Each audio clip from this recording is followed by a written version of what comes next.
Hi everyone, thanks for watching. My name is Christian, this is Shoosha, and in a slight change of plans, we are moving from Hemingway and his short stories into full-length books, starting with a beautiful but blood-stained book called Heart of Darkness by Joseph Conrad. It was published in 1899, it's semi-autobiographical, and it's about one man's journey into the heart of the Belgian-controlled Congo in the late 1800s, early 1900s. It is disturbing, but it's also kind of dreamlike. So I hope you enjoy it. Thank you for the toe lick. Let's keep going for now. Take a breath and join us as we make our way into the Belgian Congo.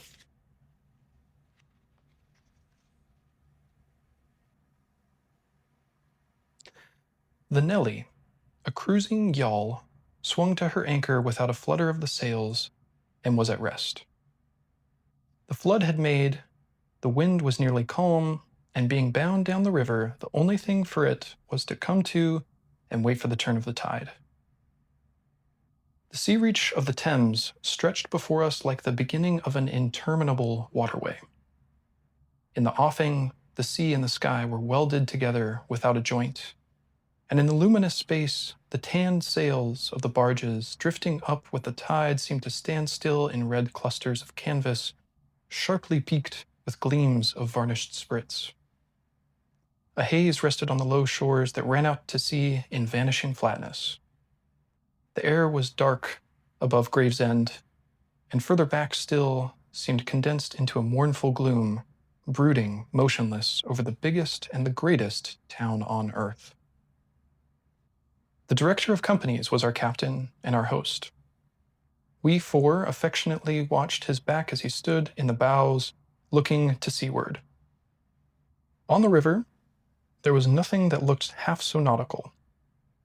He resembled a pilot, which to a seaman is trustworthiness personified. It was difficult to realize his work was not out there in the luminous estuary, but behind him, within the brooding gloom. Between us there was, as I have already said somewhere, the bond of the sea. Besides holding our hearts together through long periods of separation, it had the effect of making us tolerant of each other's yarns. Talking about all the other people on the boat with him, which there are only 4. Tolerant of each other's yarns and even convictions. The lawyer, the best of old fellows, had, because of his many years and many virtues, the only cushion on deck, and was lying on the only rug. The accountant had brought out already a box of dominoes and was toying architecturally with the bones. Marlowe sat cross-legged right aft, leaning against the mizzenmast. He had sunken cheeks, a yellow complexion, a straight back, an ascetic aspect, and, with his arms dropped, the palms of his hands outwards, resembled an idol. The director, satisfied the anchor had good hold, made his way aft and sat down amongst us. We exchanged a few words lazily. Afterwards, there was silence on board the yacht. For some reason or other, we did not begin the game of dominoes. We felt meditative and fit for nothing but placid staring. The day was ending in a serenity of still and exquisite brilliance. The water shone pacifically. The sky, without a speck, was a benign immensity of unstained light. The very mist on the Essex marshes was like a gauzy and radiant fabric, hung from the wooded rises inland and draping the low shores in diaphanous folds. Only the gloom to the west, brooding over the upper reaches, became more somber every minute, as if angered by the approach of the sun. So just to check in real quick on what's literally happening, we've got 5 dudes on board. We've got the narrator, who doesn't have a name. We've got the captain/pilot, who also doesn't have a name. We've got the accountant, the lawyer, no names, and we have Marlowe, the only person who is named. And they're all on a ship leaving London, sailing on the Thames River. And at last, in its curved and imperceptible fall, the sun sank low, and from glowing white changed to a dull red without rays and without heat, as if about to go out suddenly, stricken to death by the touch of that gloom brooding over a crowd of men. Forthwith a change came over the waters, and the serenity became less brilliant but more profound. The old river in its broad reach rested unruffled at the decline of the day, after ages of good service done to the race that peopled its banks, spread out in the tranquil dignity of a waterway leading to the uttermost ends of the earth. We looked at the venerable stream not in the vivid flush of a short day that comes and departs forever, but in the august light of abiding memories. And indeed, nothing is easier for a man who has, as the phrase goes, followed the sea with reverence and affection than to evoke the great spirit of the past upon the lower reaches of the Thames. The tidal current runs to and fro in its unceasing service, crowded with memories of men and ships it had borne to the rest of home or to the battles of the sea. It had known and served all the men of whom the nation is proud, from Sir Francis Drake to Sir John Franklin, knights all, titled and untitled, the great knights-errant of the sea. It had borne all the ships whose names are like jewels flashing in the night of time, from the Golden Hind returning with her round flanks full of treasure, to be visited by the Queen's Highness, and thus pass out of the gigantic tale, to the Erebus and Terror, bound on other conquests, and that never returned. When he keeps saying it, he's talking about the River Thames and all the different famous captains and sailors who had set out upon the River Thames from London to explore or conquer the world. It had known the ships and the men. They sailed from Deptford, from Greenwich, from Erith, the adventurers and the settlers, king's ships and the ships of men on change, captains, admirals, the dark interlopers of the eastern trade, and the commissioned generals of East India fleets. Hunters for gold, or pursuers of fame, they all had gone out on that stream, bearing the sword and often the torch, messengers of the might within the land, bearers of a spark from the sacred fire.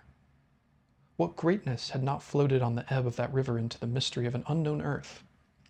The dreams of men, the seed of commonwealths, the germs of empires. So as these five dudes are just chilling on a boat going down the River Thames, the narrator here is having this sort of philosophical think fest with himself about how all these famous men of history have sailed out along the Thames, along the same path that he's going. And already here we can sense kind of a tension between the greatness of those men and what they did, and the violence of what they did. Hunters for gold or pursuers of fame, they had all gone out on that stream bearing the sword, and often the torch.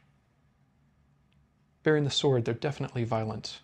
Often the torch, which he goes on to describe as bearers of a spark from the sacred fire. So it's like in carrying the civilization that they brought with them, they were carrying this sacred fire, but they were also bearing the sword. The sun set, the dusk fell on the stream, and lights began to appear along the shore. The Chapman Lighthouse, a three-legged thing erect on a mudflat, shone strongly. Lights of ships moved in the fairway, a great stir of lights going up and down. And further west on the upper reaches, the place of the monstrous town was still marked ominously on the sky, a brooding gloom in sunshine, a lurid glare under the stars. He's talking about London, which he had just recently called the biggest and the greatest town on earth. Here he's calling it a monstrous town. And this also, said Marlowe suddenly, has been one of the dark places of the earth. He was the only man of us who still followed the sea. The worst that could be said of him was that he did not represent his class. He was a seaman, but he was a wanderer too. While most seamen lead, if one may so express it, a sedentary life, their minds are of the stay-at-home order, and their home is always with them, the ship, and so is their country, the sea. One ship is very much like another, and the sea is always the same. In the immutability of their surroundings, the foreign shores, the foreign faces, the changing immensity of life glide past, veiled not by a sense of mystery, but by a slightly disdainful ignorance. For there is nothing mysterious to a seaman, unless it be the sea itself, which is the mistress of his existence and as inscrutable as destiny. So the narrator's talking a little trash on seamen here, sailors, saying that basically they travel the world without changing it all, without taking any of it in. But Marlowe, he describes as someone who does not represent his class, someone who is not like these sailors who see the world and don't really get anything out of it. For the rest, after his hours of work, a casual stroll or a casual spree on shore suffices to unfold for him the secret of a whole continent, talking here again about most sailors. And generally he finds the secret not worth knowing. The yarns of seamen have an effective simplicity, the whole meaning of which lies within the shell of a cracked nut. But, as has been said, Marlowe was not typical, if his propensity to spin yarns be accepted. And to him the meaning of an episode was not inside like a kernel, but outside, enveloping the tale, which brought it out only as a glow brings out a haze, in the likeness of one of these misty halos that, sometimes, are made visible by the spectral illumination of moonshine. That's an interesting bit. He's saying that for Marlowe, he seems to find the meaning of a tale or of a story outside of the story, as opposed to inside it. His remark did not seem at all surprising. It was just like Marlowe. It was accepted in silence. No one took the trouble to grunt, even. And presently he said, very slow, "I was thinking of very old times." So, they've all heard him tell his tales before, and they don't even bother responding with a grunt. But he keeps trolling anyways. "I was thinking of very old times, when the Romans first came here, 1900 years ago, the other day. Light came out of this river since, you say nights? Yes, but it is like a running blaze on a plain, like a flash of lightning in the clouds. We live in the flicker." Okay, I've been trying not to stop too much, but it's fascinating what's here. So Marlowe is now talking, and Marlowe's talking about how the Romans came to Britain, and he says, lights came out of this river once. You say nights? The narrator, remember, just last page was talking about nights. He said, it, the Thames River, had known and served all the men of whom the nation is proud, from Sir Francis Drake to Sir John Franklin, knights all, titled and untitled. But the narrator had just been thinking that. So it's really curious here that Marlowe says, you say knights? Yes, but it is like a running blaze on a plain, like a flash of lightning in the clouds. Can he read the narrator's thoughts? Maybe, probably not. Is he just happened to be on the same wavelength? Maybe. We don't know. We live in the flicker. May it last as long as the old earth keeps rolling. But darkness was here yesterday. Imagine the feelings of, say, a commander of a fine, what do you call 'em? Trireme in the Mediterranean, ordered suddenly to the north, run overland across the Gauls in a hurry, put in charge of one of these craft, the legionaries, a wonderful lot of handy men they must have been too, used to build, apparently by the hundred, in a month or two, if we may believe what we read. Imagine him here, the very end of the world, a sea the color of lead, a sky the color of smoke, a kind of ship about as rigid as a concertina, and going up this river, with stores or orders or what you like. Sandbanks, marshes, forests, savages, precious little to eat fit for a civilized man, nothing but Thames water to drink. No Falernian wine, no going ashore, here and there a military camp lost in a wilderness like a needle in a bundle of hay. Cold fog, tempests, disease, exile, and death, death skulking in the air, in the water, in the bush. They must have been dying like flies here. Oh yes, he did it. Did it very well, too, no doubt, and without thinking much about it either, except afterwards to brag of what he had gone through in his time, perhaps. So all this time Marlowe's imagining what it would have been like for a commander of Roman soldiers to come up into Britain when it was this unexplored wilderness full of, as he says, savages. They were men enough to face the darkness, and perhaps he was cheered by keeping his eye on a chance of promotion to the fleet at Ravenna by and by, if he had good friends in Rome and survived the awful climate. Or think of a decent young citizen in a toga, perhaps too much dice, coming out here in the train of some prefect, or tax gatherer, or trader even, to mend his fortunes. Land in a swamp, march through the woods, and in some inland post feel the savagery, the utter savagery, had closed round him. So here he's empathizing with one of the foot soldiers that would have come up to Britain as a Roman under the command of one of these elites that he was talking about before. A decent young citizen in a toga, he says, who might have made a mistake, perhaps too much dice, too much gambling, and he ends up in Britain. The utter savagery had closed round him. All that mysterious life of the wilderness that stirs in the forest, in the jungles, in the hearts of wild men. There's no initiation either into such mysteries. He has to live in the midst of the incomprehensible, which is also detestable. And it has a fascination, too, that goes to work upon him. The fascination of the abomination. Imagine the growing regrets, the longing to escape, the powerless disgust, the surrender, the hate. He paused. Mind, he began again, lifting one arm from the elbow, the palm of the hand outward so that, with his legs folded before him, he had the pose of a Buddha preaching in European clothes and without a lotus flower. Mind, none of us would feel exactly like this.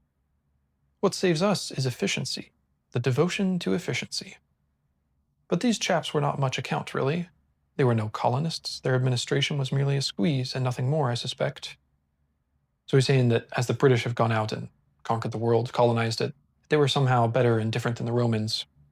But as he continues on, I suspect he's actually talking about the British and what he's seen of colonization, Europeans in general, as much as he's talking about the Romans.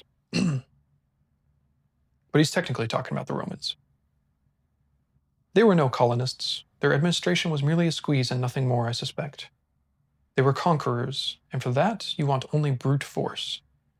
Nothing to boast of when you have it, since your strength is just an accident arising from the weakness of others. They grabbed what they could get, and for the sake of what was to be got. It was just robbery with violence, aggravated murder on a great scale, and men going at it blind, as is very proper for those who tackle a darkness. The conquest of the earth, which mostly means the taking it away from those who have a different complexion or slightly flatter noses than ourselves, is not a pretty thing when you look into it too much. What redeems it is the idea only, an idea at the back of it, not a sentimental pretense, but an idea, and an unselfish belief in the idea, something you can set up and bow down before and offer a sacrifice to. He broke off. Flames glided in on the river, small green flames, red flames, white flames, pursuing, overtaking, joining, crossing each other, then separating slowly or hastily. The traffic of the great city went on in the deepening night upon the sleepless river. We looked on, waiting patiently. There was nothing else to do till the end of the flood. But it was only after a long silence when he said, in a hesitating voice, I suppose you fellows remember I did once turn freshwater sailor for a bit. No one's talking to him. No one wants to hear from him.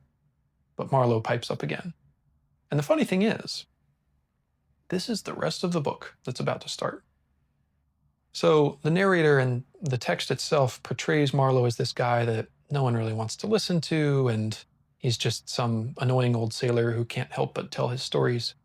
And yet, his is the story that makes up almost all of the book, as you'll soon find out. So just keep in mind as we go along that every paragraph starts with a quotation mark, because it's technically all Marlowe talking.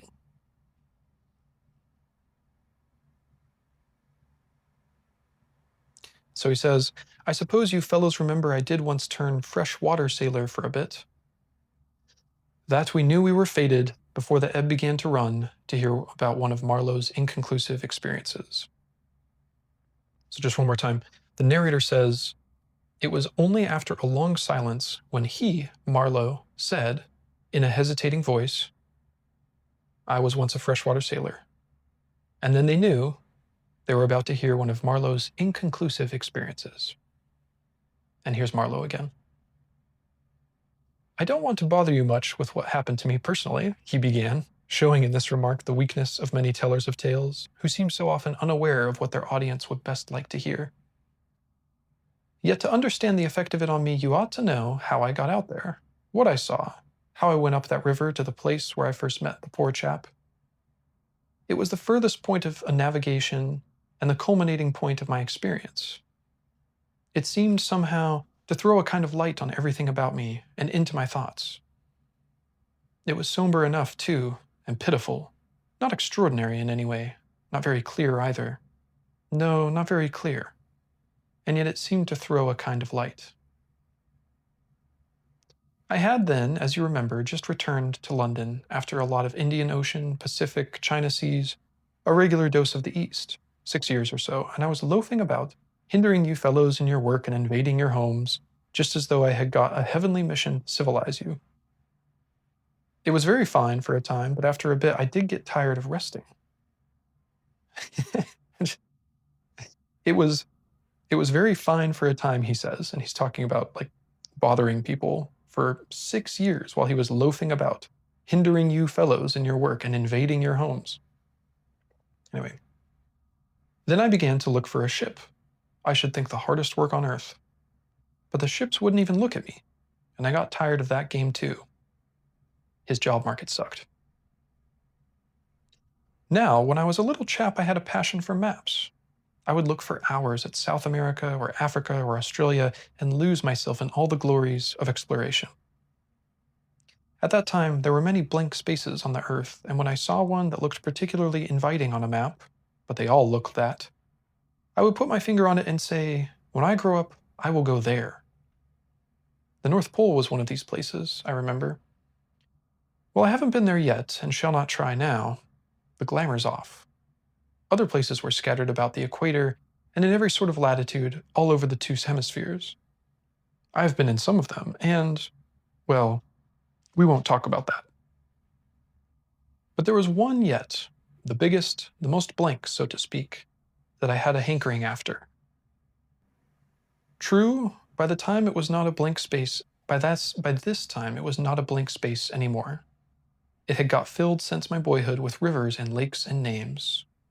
The it here he's talking about is Africa, which had been this blank space on a map that he thought was so exciting and interesting as a boy, and now, as a man, it had ceased to be a blank space of delightful mystery, a white patch for a boy to dream gloriously over. It had become a place of darkness. But there was in it one river especially, the Congo, a mighty big river that you could see on the map, resembling an immense snake uncoiled with its head in the sea, its body at rest curving afar over a vast country, and its tail lost in the depths of the land. So, just to point out real quick, the imagery he's using here compares the Congo to a snake with its mouth in the ocean where he's going to start his journey. He's going to get swallowed by a snake and then digested.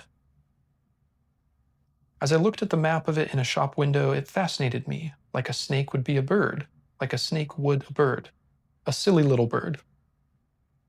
Again, his language is just fascinating. Like Marlowe says that he was like a bird fascinated by a snake, a silly little bird. Then I remembered there was a big concern, a company for trade on that river. Dash it all, I thought to myself, they can't trade without using some kind of craft on that lot of fresh water. Steamboats. Why shouldn't I try to get charge of one? I went on along Fleet Street, but could not shake off the idea. The snake had charmed me.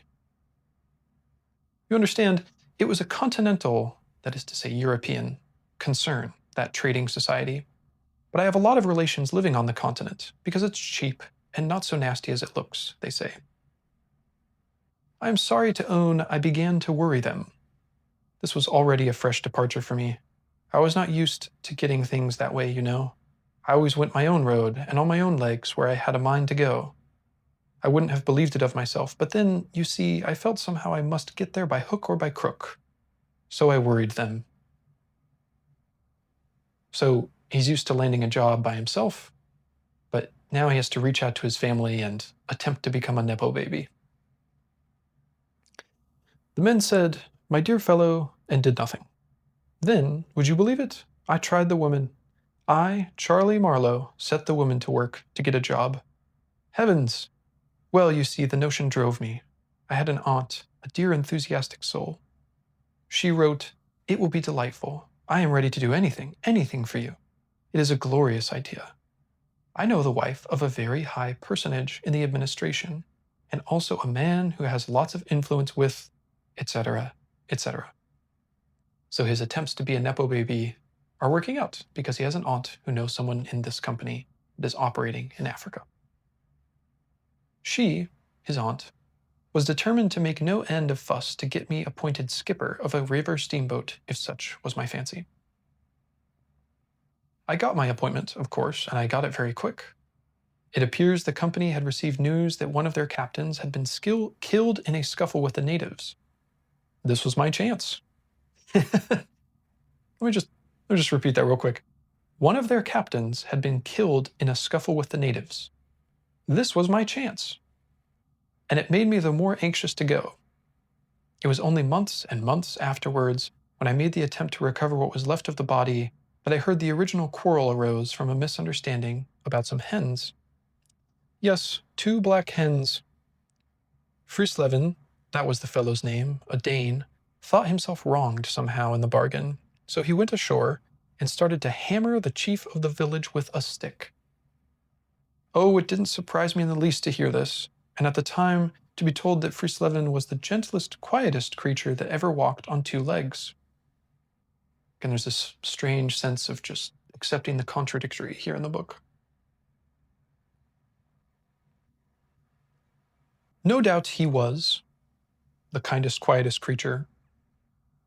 No doubt he was, but he had been a couple of years already out there engaged in the noble cause, you know, and he probably felt the need at last of asserting his self-respect in some way. Therefore, he whacked the old mercilessly, while a big crowd of his people watched him, thunderstruck, till some man, I was told the chief's son, in desperation at hearing the old chap yell, made a tentative jab with a spear at the white man, and of course it went quite easily between the shoulder blades. So 2 things. First of all, I'm not even reading it here myself, but the N-word is in this book several times. It was written in 1899. It is about an extremely racist endeavor in Africa, and it reflects the language of those people who were engaged in that endeavor. And there are some scholars who think that this book is racist, which I agree with, and that we shouldn't read it, which obviously I don't agree with. I'll leave that up to you to digest, and we'll talk about it maybe at the end of the book. But I just want to flag that we're going to just bleep out that slur. And then in general, important to note what's happening here. So the open role for the captain of a steamship that Marlowe got was open because the previous captain had attacked a chief and been killed for it. Then the whole population cleared into the forest, expecting all kinds of calamities to happen, while, on the other hand, the steamer Friesleven commanded left also in a bad panic, in charge of the engineer, I believe. Afterwards, nobody seemed to trouble much about Friesleven's remains, till I got out and stepped into his shoes. I couldn't let it rest, though. But when an opportunity offered at last to meet my predecessor, the grass growing through his ribs was tall enough to hide his bones. They were all there. The supernatural being had not been touched after he fell. And the village was deserted. The huts gaped black, rotting, all askew within the fallen enclosures. A calamity had come to it, sure enough. The people had vanished. Mad terror had scattered them, men, women, and children, through the bush, and they had never returned. What became of the hens, I don't know either. I should think the cause of progress got them anyhow. However, through this glorious affair, I got my appointment before I had fairly begun to hope for it. I'm going to keep reading here, and I invite you to search the words for the theme of death, which keeps coming up over and over and over again. And I'll share my thoughts once I get done with it. I flew around like mad to get ready, and before 48 hours I was crossing the channel to show myself to my employers and sign the contract. In a very few hours I arrived in a city that always makes me think of a whited sepulchre. He's talking about Brussels. Prejudice, no doubt. I had no difficulty in finding the company's offices. It was the biggest thing in the town, and everybody I met was full of it. They were going to run an oversea empire and make no end of coin by trade. A narrow and deserted street in deep shadow, high houses, innumerable windows with Venetian blinds, a dead silence, grass sprouting between the stones. Just as he had said before, grass growing through the ribs of his predecessor. Grass sprouting between the stones, imposing carriage archways right and left, immense double doors standing ponderously ajar. I slipped through one of these cracks, went up a swept and ungarnished staircase as arid as a desert, and opened the first door I came to. Two women, one fat and the other slim, sat on straw-bottomed chairs, knitting black wool. The slim one got up and walked straight at me, still knitting with downcast eyes. And only just as I began to think of getting out of her way, as you would for a somnambulist, a sleepwalker, she stood still and looked up.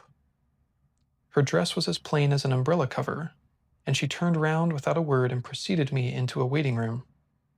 I gave my name and looked about. Deal table in the middle, plain chairs all round the walls, on one end a large shining map marked with all the colors of a rainbow.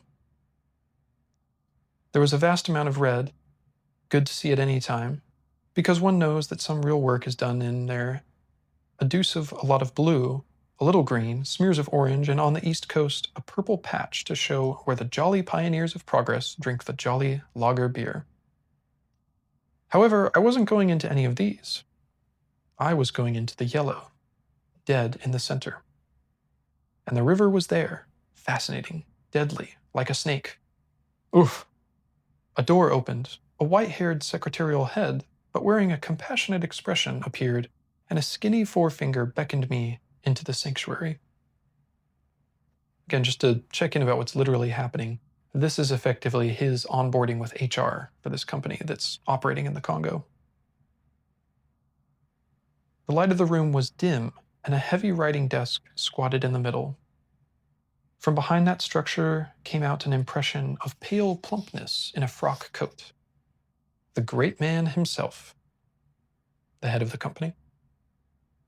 He was 5'6", I should judge, and had his grip on the handle end of ever so many millions. He shook hands, I fancy, murmured vaguely, was satisfied with my French, bon voyage. In about 45 seconds, I found myself again in the waiting room with the compassionate secretary who, full of desolation and sympathy, made me sign some document. Full of desolation and sympathy, made me sign some document. I believe I undertook, amongst other things, not to disclose any trade secrets. Well, I am not going to.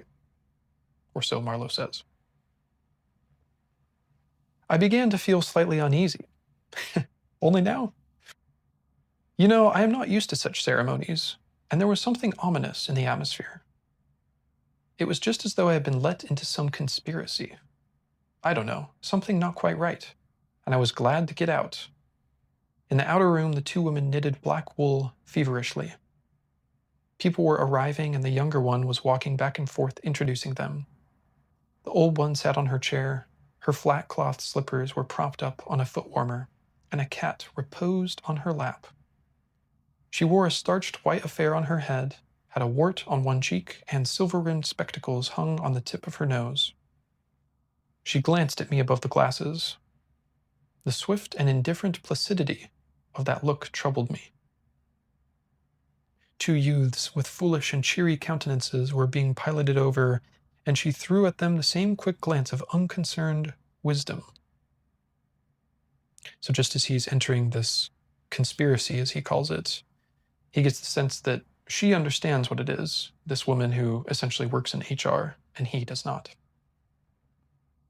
She seemed to know all about them, the young guys, and about me too. An eerie feeling came over me. She seemed uncanny and fateful.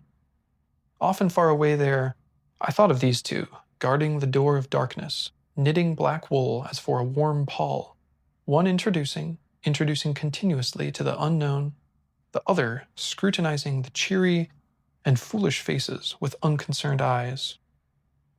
Ave, old knitter of black wool, morituri te salutant, which translates from Latin to, Hail, we who are about to die salute you. The salutation that gladiators used to give the Roman emperor. Not many of these she looked at ever saw her again, not half by a long way. There was yet a visit to the doctor. Okay, before I get into the doctor visit, I just wanted to point out, I suppose there's one more coming, but already there was just like so many different places here I marked where there's this sense of death that he builds. So first we start with the death of his predecessor, who gets stabbed for attacking a chief. Then in Brussels, the city is compared to a sepulchre, like a mausoleum. Again, he says that in Brussels, the grass was sprouting between the stones, just like he says it was sprouting between the ribs of his predecessor. He talks about how he was going to be dead in the center. The river was there, deadly like a snake. Says that the two women kind of in the front office of this company were knitting with black wool as for a warm pall, like a funeral shroud. And then, Ave, morituri te salutant, we who are about to die salute you. So it's just all over the place. And another thing that kind of scholars and commentators love to mention is that the total of 3 women here working in, again, what's essentially HR, are a lot like the muses from Greek mythology because they're knitting like the muses or the fates knit the fate of men in Greek mythology. There was yet a visit to the doctor. A simple formality, assured me the secretary, with an air of taking an immense part in all my sorrows. Accordingly, a young chap wearing his hat over the left eyebrow, some clerk, I suppose. There must have been clerks in the business, though the house was as still as a house in a city of the dead, came from somewhere upstairs and led me forth. He was shabby and careless, this clerk, with ink stains on the sleeves of his jacket, and his cravat was large and billowy, under a chin shaped like the toe of an old boot. It was a little too early for the doctor, so I proposed a drink, and thereupon he developed a vein of joviality. As we sat over our vermouths, can you imagine if your employer said, hey, you need to go visit the doctor before you can start the job? And you're like, okay. And someone was like, I'll take you to the doctor. And you said, let's go do some day drinking first. And he was like, okay. That's what just happened. As we sat over our vermouths, he glorified the company's business, and by I expressed casually my surprise at him not going out there. He became very cool and collected all at once. I am not such a fool as I look, quoth Plato to his disciples. He said sententiously, emptied his glass with great resolution, and we rose. So this clerk isn't stupid enough to go to Africa like Marlowe is. The old doctor felt my pulse, evidently thinking of something else the while. Good for there, he mumbled, and then with a certain eagerness asked me whether I would let him measure my head. Rather surprised, I said, yes.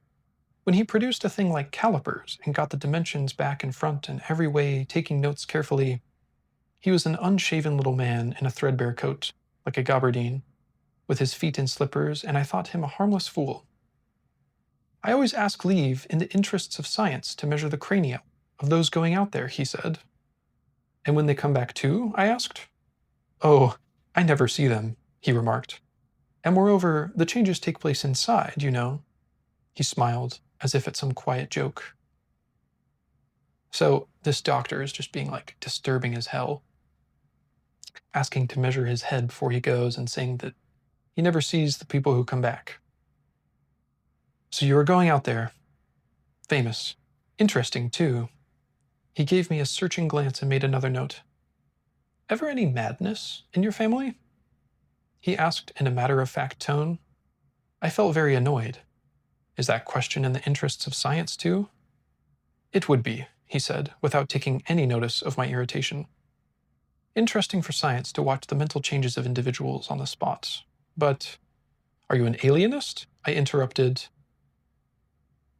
I think that means someone who kind of believed in this like pseudoscience in the 19th century that different races had kind of different sized heads and different brain capacities based on their race.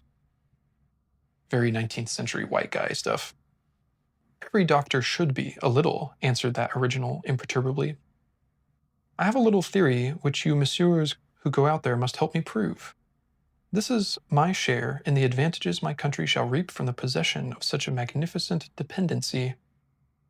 The mere wealth I leave to others. Pardon my questions, but you are the first Englishman coming under my observation. I hastened to assure him I was not in the least typical. If I were, said I wouldn't be talking like this with you. What you say is rather profound and probably erroneous, he said with a laugh. Avoid irritation more than exposure to the sun. Adieu. How do you English say, eh?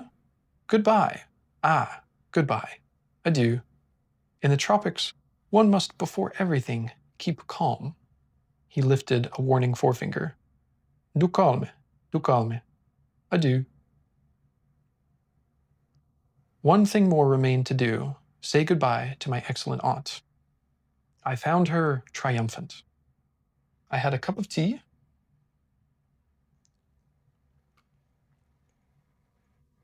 Pretty good, though it's gone a little cold. I had a cup of tea, the last decent cup of tea for many, many days, and in a room that most soothingly looked just as you would expect a lady's drawing room to look, we had a long, quiet chat by the fireside. In the course of these confidences, it became quite plain to me. I had been represented to the wife of the high dignitary, and goodness knows to how many other people besides, as an exceptional and gifted creature. A piece of good fortune for the company. A man you don't get hold of every day. This part's really interesting in contrast to his visit to the doctor. The doctor asks him if there's ever any madness in your family. He wants to take the measurements of his skull to understand these fools who leave on the company's mission into the Congo. He says, I have a little theory which you messieurs who go out there must help me prove. Essentially that they're crazy. And then here on the flip side, we see how his aunt had been helping him get the job by portraying him as an exceptional and gifted creature, a piece of good fortune for the company, a man you don't get hold of every day. Good heavens! And I was going to take charge of a 2 halfpenny river steamboat with a penny whistle attached. It appeared, however, I was also one of the workers, with a capital, you know, something like an emissary of light. He's talking about like workers with a capital W. Something like an emissary of light, something like a lower sort of apostle. There had been a lot of such rot let loose in print and talk just about that time, and the excellent woman, living right in the rush of all that humbug, got carried off her feet. She talked about weaning those ignorant millions from their horrid ways, till, upon my word, she made me quite uncomfortable. I ventured to hint that the company was run for profit. So again, it's so interesting, like all these different people kind of projecting their opinions of what Marlowe must be to decide to go work for this Belgian company in the Congo. Is he crazy? Is he a lower apostle? You forget, dear Charles, that the laborer is worthy of his hire, she said brightly. It's queer how out of touch with truth women are. Again, published in 1899. They live in a world of their own, and there had never been anything like it, and never can be. It is too beautiful altogether, and if they were to set it up, it would go to pieces before the first sunset. Some confounded fact we men have been living contentedly with ever since the day of creation would start up and knock the whole thing over. After this, I got embraced, told to wear flannel, be sure to write often, and so on, and I left. In the street, I don't know why, a queer feeling came to me that I was an imposter. Odd thing that I, who used to clear out for any part of the world at 24 hours' notice, with less thought than most men would give to the crossing of a street, had a moment, I won't say of hesitation, but of startled pause, before this commonplace affair. The best way I can explain it to you is by saying that, for a second or two, I felt as though, instead of going to the center of a continent, I were about to set off for the center of the earth. So, thanks for joining us. We've gotten to the point where we've got 5 dudes on a boat, and they're listening to Marlowe tell a story. And in Marlowe's story, he was out of work for a while. He'd always wanted to explore Africa as a young boy, and he used his family connections to eventually get a job offer to do just that. And as he's signing the paperwork to take over a ship for a man who was killed for attacking a chief, people say he might be a lower apostle or he might be insane. And the mission might be one of bringing light, one of bringing the sword, maybe a bit of both. But at this point, we are ready to join Marlowe as he sets out on his twisted journey through the snake. So I hope you'll join us next time for that, and thanks for watching.